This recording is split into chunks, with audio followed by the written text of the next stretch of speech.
नमस्कार दोस्तों, बहुत ही सुंदर कहानी। दान देते समय कंजूसी नहीं करनी चाहिए। बुद्ध मोरल स्टोरी के माध्यम से हम जानेंगे पूजा पाठ के साथ ही दान करने का विशेष महत्व बताया गया है। मान्यता है कि दिए दान का कई गुना फल मिलता है।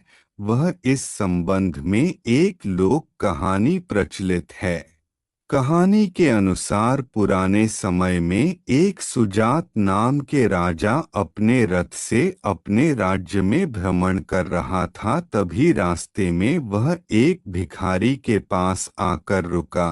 राजा रथ से उतरे और भिखारी से कहा कि आप मुझे भीख में थोड़ा सा अनाज दे दें। मेरे गुरु ने कहा कि आज मुझे किसी भिखारी से भीख लेनी है, वरना हमारे राज्य पर संकट आ जाएगा। इस उपाय में मेरी मदद करें, कृपया हमें भीख दें।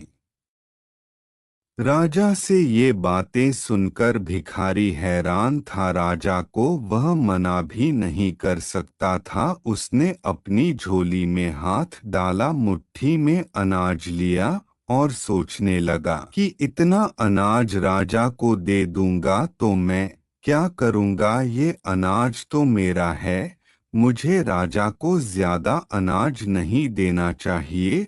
उसने मुट्ठी में से कुछ अनाज झोली में ही छोड़ दिया और थोड़ा सा राजा को दे दिया। राजा ने अनाज लिया और अपने मंत्री को दे दिया। राजा के मंत्री ने अनाज के बराबर वजन की एक पोटली भिखारी को दे दी और कहा कि इसे घर जाकर देखना। भिखारी ने घर पहुंचकर पूरी बात पत्नी को बताई। पत्नी ने झोली में से पोटली निकली और खोली तो उसमें सोने के सिक्के थे। ये देखकर दोनों समझ गए कि राजा ने भीख में दिए अनाज के बराबर सिक्के दिए हैं। भिखारी को और उसकी पत्नी को पछतावा होने लगा कि उसने दान देने में कंजूसी करके बहुत बड़ा नुकसान कर लिया है।